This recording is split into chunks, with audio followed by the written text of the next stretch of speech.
que está escrito lá? Fala comigo, toda sorte. Bênção financeira está incluso. Bênção de relacionamento está incluso. Salvação da sua casa está no pacote. Paz no seu coração está no pacote. Saúde está incluso. Fala comigo, toda sorte de bênçãos. Mas elas estão aonde? Nas regiões celestiais. Como trazê-las para a terra? Como trazê-las para dentro da nossa casa? Para a criação dos nossos filhos? Para o nosso matrimônio? Fala comigo, pela graça, mediante a fé. No mesmo livro de Efésios, agora eu quero 2:8. Diz assim, pela graça sois salvos, mediante a... Você é salvo pelo quê? Muito bem, é salvo pelo quê?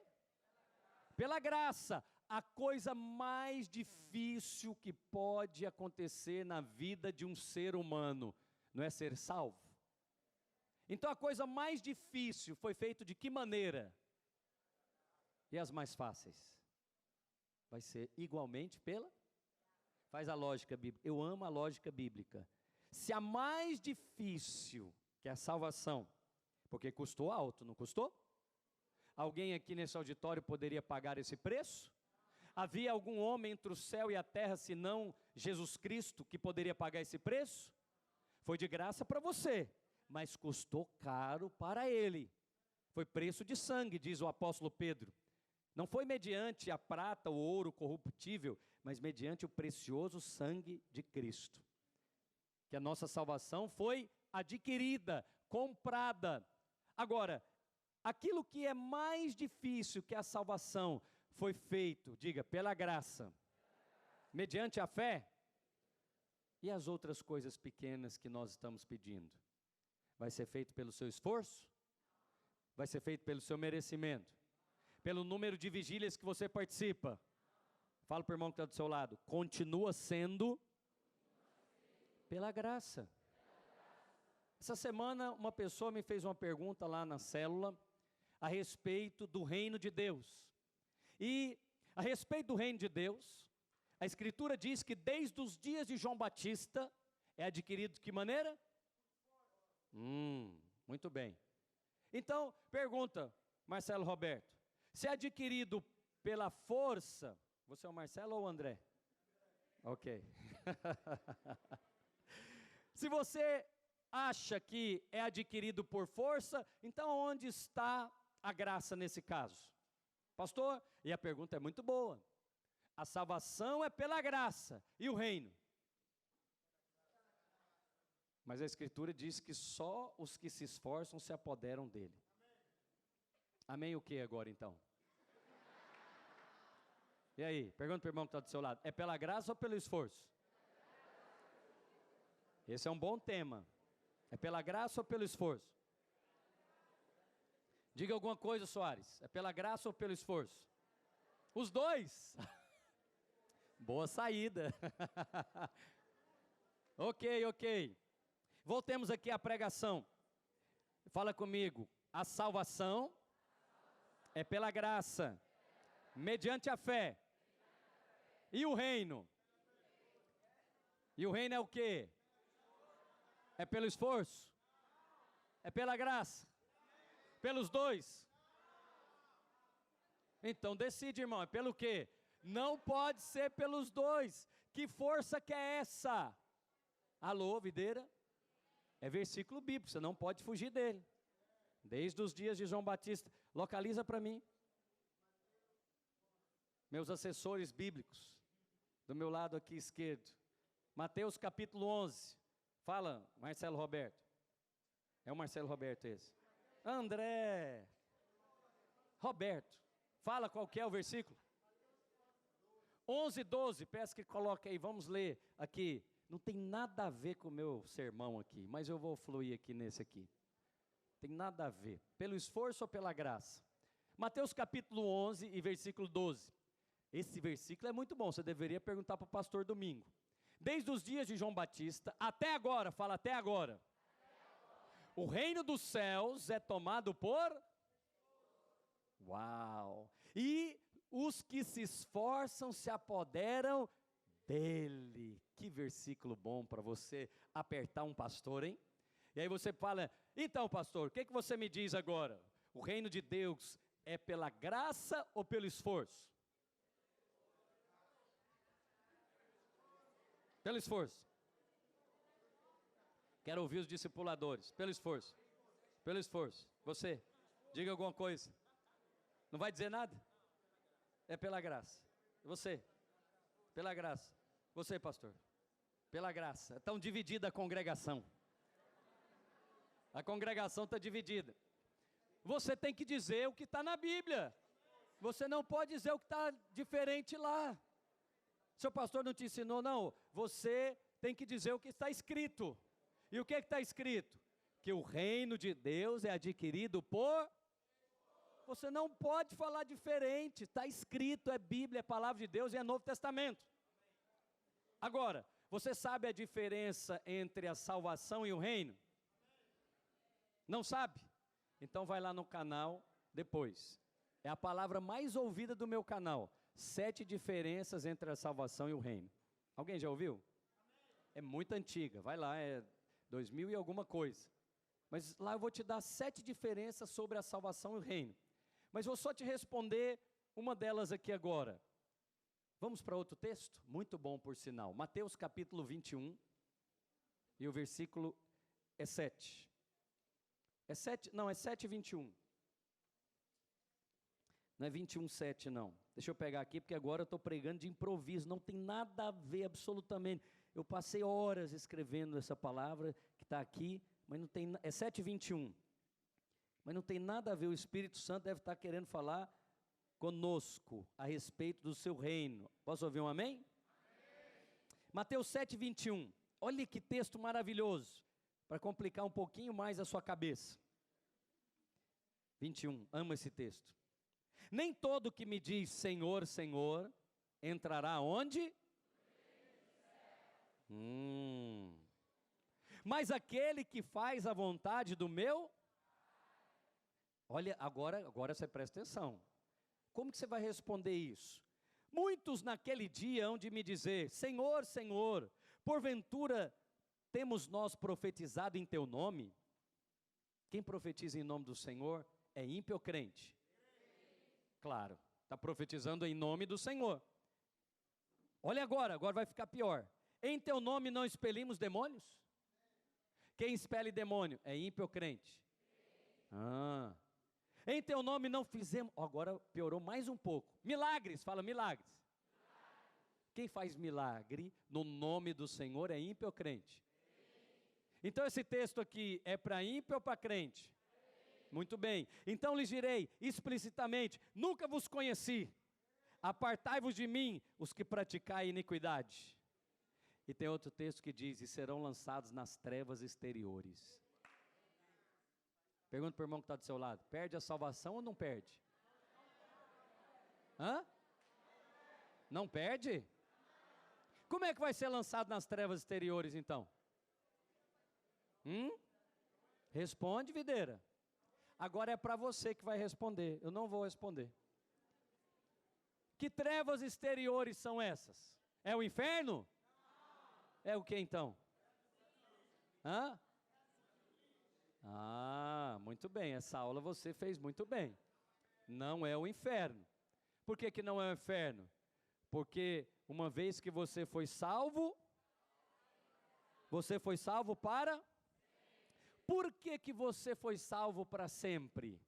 Porque uma vez que o Senhor, a Bíblia diz, aquele que vem até a mim, de modo nenhum lançarei fora do quê? Da salvação ou do reino? Mas do reino pode ficar fora? Você percebeu, muito bem. Pode ficar fora da salvação aquele que nasceu de novo? Por quê? Porque ele foi remido pelo sangue de Jesus. Ele foi salvo do inferno. Nunca mais voltará para lá. Tem alguém salvo perto de você. Mas perto de você tem alguém que já entrou no reino? Ainda. Fala para ele, ainda. A salvação está garantida? E o reino está garantido? Não, ainda. Por isso o nosso encargo é de ficar uma igreja de... Quem é o vencedor? Ah, pastor, sou eu. Bom, pela fé, amém? Mas a questão do vencedor está decidida agora? Todos correm no estádio, mas só um leva o prêmio. Correi de modo que podeis alcançar. O apóstolo Paulo diz que eu correndo não venha a ser desqualificado. Desqualificado é da salvação? Desqualificado de quê?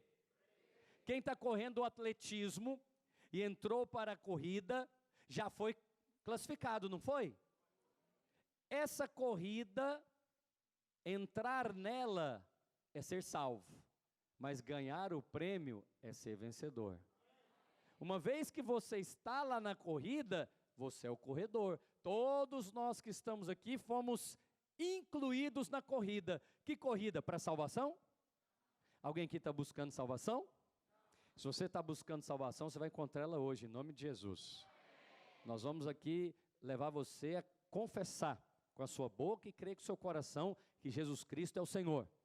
Mas uma vez que você fez isso, você está? E agora, qual é a sua corrida?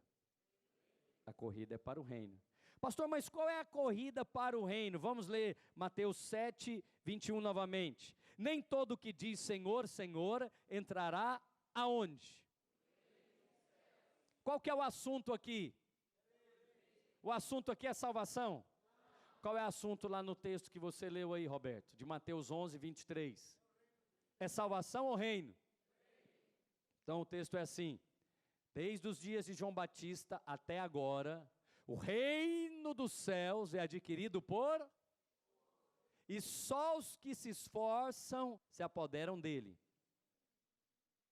Então, para entrar na salvação, você não teve que se esforçar, certo? Mas e para entrar no reino, tem que se esforçar? A pergunta é, esse esforço não nega a graça de Deus? Então explica. Não é esforço da carne. É qual o esforço então? É o esforço da graça. O conceito é bom, agora eu quero que você coloque ele na Bíblia. O pastor Helder já deu um texto bom para responder, Roberto. Se você quer ser talmidim, tem que ser talmidim afiado nas escrituras. O que é o talmidim? Talmidim era os discípulos dos mestres. Então, o pastor Helder citou 1 Coríntios 15, 10. Vamos para 1 Coríntios 15, 10? A escritura diz, através do apóstolo Paulo, que a graça que ele recebeu, olha lá, ó, mas pela graça de Deus eu sou o que? Esse parece um dos textos mais soberbos da Bíblia. Parece, se você não entende a luz da graça de Deus. A escritura diz que pela graça de Deus eu sou o que? E a sua graça que me foi concedida, fala concedida, não se tornou vã. Olha agora o que ele vai falar. Trabalhei muito mais do que todos eles. Uou, come on. É muita soberba falar isso aqui. Trabalhou mais do que todos eles. Eles quem que o apóstolo está se referindo? Os demais apóstolos. Você acredita? Como que Paulo escreve um negócio desse? Não é ele escrever, é o Espírito Santo confirmar e dizer, trabalhou mesmo, pode escrever, vai virar palavra de Deus. Agora, se parasse ali, seria um contrassenso bíblico, seria um esforço do apóstolo. Aí o que ele diz? Todavia não eu, mas... Então agora você vai entender o mistério lá de 11, 23 de Mateus, que o Roberto disse muito bem. Ele disse, é o esforço da graça. Que esforço é esse que você deve adquirir o reino de Deus? É um esforço próprio? É um esforço do merecimento? Mas falta ainda um versículo para você contextualizar melhor. Vamos para Hebreus capítulo 4, aleluia. Vamos ver que esforço que é esse. E aí você pode, eu peço o esboço depois, Roberto. Você vai fazer esse esboço para mim, isso que eu estou pregando agora. Porque é de improviso. Eu estou fluindo aqui nos textos bíblicos. Então, depois eu peço que você me mande o esboço. Hebreus capítulo 4 e o versículo, vamos para o versículo 1. A entrada no descanso pela fé. Temamos, portanto, que sendo nos deixada a promessa de entrar, fala comigo, no descanso de Deus. Sabe por que eu estou pregando essa palavra aqui agora? Só pode ser que eu e você precisamos entrar no descanso de Deus. Porque não tem absolutamente nada a ver com o esboço que eu passei horas e horas escrevendo. Absolutamente. Deve ser porque o Senhor está preparando você para algo grande, que eu e você precisamos entrar no descanso. Que não vai ter que fazer nenhum esforço, vai ter que esperar o e-mail chegar e parar de ficar ansioso. Já chegou? Já olhou na caixa? Não vai responder minha mensagem? Pedir para o fulano falar com o ciclano para fazer o seu contato? Você vai entrar no descanso hoje. Peço que fique de pé agora, em nome de Jesus. Vou fazer um exercício com você. Fique de pé. Fique de pé. A espiritualasa está te pegando. Fica de pé. Aleluia. Vamos esforçar agora. Porque senão essa carne sua, a minha, de todo mundo, quer dormir. Mas o seu espírito está recebendo alimento sólido. Presta atenção e olha aqui para mim. Você sabia que esse é o único lugar do Novo Testamento que diz que você deve temer? Olha, temamos, portanto, que sendo deixada, fala comigo, a promessa. Que promessa? De entrar no descanso. Foi te deixada a promessa de entrar no descanso e ser livre da ansiedade. Não precisa ficar ansioso por coisa alguma. Nem por prosperidade, nem por multiplicação de célula, nem por corte. Você vai casar at the right time, at the right place, with the right person. Come on, preach. Aleluia. Não precisa, você vai entrar na promessa. Suceda que parecer que algum de vós tenha falhado. Como? Porque também foram anunciadas, fala comigo, as boas novas. Mas essa boa nova, pastor, está demorando demais.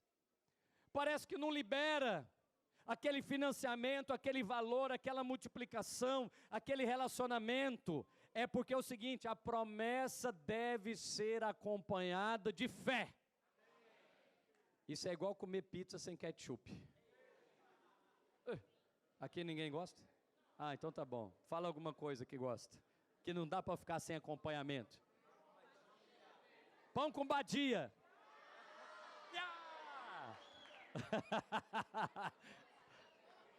Não dá, tem que acompanhar, não tem? Não tem graça. Só um, só o outro. Quando você mistura, dá uma sensação gloriosa, não dá? Então fala comigo, a promessa tem que ser acompanhada da fé. Pastor, mas como que eu faço? E aí eu vou encerrar com você esse meu momento. Versículo 3, peço que projete. Nós, porém, que cremos, entramos no... Conforme está escrito, jurei na minha ira, não entrarão no meu descanso, embora certamente as obras estivessem concluídas desde a fundação do mundo. Então, você deve se esforçar para entrar onde? No descanso. Esse é o esforço que Jesus se referiu lá em Mateus, capítulo 11, verso 23. Você deve adquirir o reino de Deus pelo esforço. Mas qual esforço? É o esforço da sua tentativa, dezenas de vezes, de trabalhar em 3, 4 empregos para prosperar. Não, o esforço de Deus para você é o mais difícil para todo crente, descansar. É o mais difícil para todo filho de Deus, não mover uma palha e aguardar o Senhor mover no seu lugar. Pastor, mas é muito agoniante. É a prova ainda que você está muito no controle. Alô, videira? Então eu quero orar com você agora nessa direção. Peço que os irmãos do louvor subam aqui. Nós precisamos orar. O que eu vou orar agora, pastor? Você vai orar para entrar no descanso. Eu não sei qual descanso que você tem que entrar. Eu não sei se é um descanso profissional, se é um descanso matrimonial, de criação de filhos, de enfermidade, de multiplicação de célula. Mas eu sei que há promessas de Deus diante de nós. O Senhor quer que você prepare uma festa. Mas essa festa tem que ser acompanhada de fé. Porque sem fé é impossível agradar a Deus. E você está aqui nessa vigília para marcar um momento glorioso. A Bíblia diz que o melhor vinho é servido lá no final. Você está pensando que eu estou te abençoando aqui, você nem viu essa dupla aqui de moçambicano. Você está achando que esse muzungo aqui tem alguma coisa para trazer para você? Molungo? Muzungo? É, muzungo mesmo, né? Mas não é pejorativo não, né? É só branco mesmo. É do centro. Ok. Meu coisa. Você está achando que eu é que tem fogo para você? Fala para o irmão que está do seu lado. Tem fogo moçambicano vindo aí. É nacional. Vai te pegar. Vai te pegar. Agora, esse fogo é que fogo? É um fogo que eu vou às vezes tremer, cair no chão? Não, às vezes é um fogo que quebra uma corrente lá no céu e entrega lá na sua casa. Às vezes é um fogo que a pessoa está lá em outro país, em outra cidade, e o coração dele é tocado. Domingo ele está no culto de uma igreja. Talvez é um fogo de 25 anos, como por exemplo, dos meus pais se batizarem. Mas numa vigília como essa, o relógio de Deus pode marcar que agora é o tempo desta promessa ser realizada. Eu estou com meu coração cheio de expectativa para uma grande festa, para Ele nos levar, né, João, para um lugar espaçoso, que os seus olhos não viram, mas os nossos olhos já viram. Então, vamos fazer isso agora? Vamos fazer desse período agora do louvor, o período da nossa oração. E vamos falar com o Senhor. Senhor, o Senhor só pode estar querendo falar comigo, porque o Senhor mudou lá a pregação do pastor, para que eu possa entrar no descanso, com relação ao seu cônjuge, com relação, talvez, os seus filhos, os membros da sua célula, que não estão comparecendo. Eu não sei, mas eu sei que o Senhor quer falar conosco essa noite. Vamos ministrar o Senhor? Irmão Neves, vamos fluir no Espírito, amém?